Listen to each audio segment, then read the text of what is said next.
அருட்பெரும் ஜோதி. ஆனி மாதத்துல கண்டிப்பா ஒரே ஒரு முறை இந்த திருத்தலத்திற்கு மட்டும் சென்று வழிபட்டு வாருங்கள்.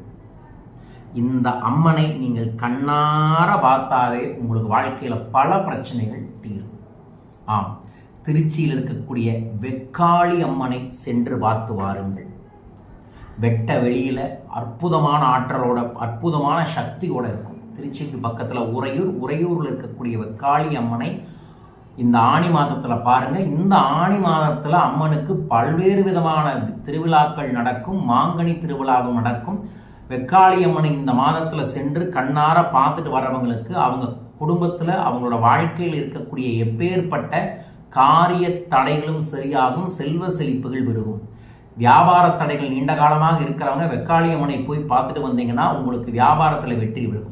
கணவன் மனைவி பிரச்சனை இருக்கிறவங்க இந்த மாதத்தில் வெள்ளிக்கிழமை, ஆனி மாதத்தில் வரக்கூடிய வெள்ளிக்கிழமை நாளில் வெக்காளியம்மன் தரிசனம் பார்த்துட்டு அங்கே கோயிலேயே அடிப்பிரசனம் வழிபாடுகள் செஞ்சால் அடியடியாய் படிப்படியாய் வாழ்க்கையில் முன்னேறுவீர்கள்.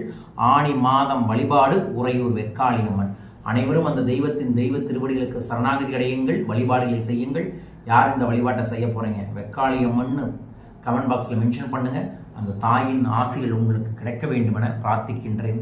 காலங்காலமாக திருச்சியின் மிக சக்தி மிக்க தெய்வமாக இருக்கக்கூடிய வெக்காளியம்மனின் ஆசிகள் உங்கள் அனைவருக்குமே கிடைக்கட்டும். வாழ்க.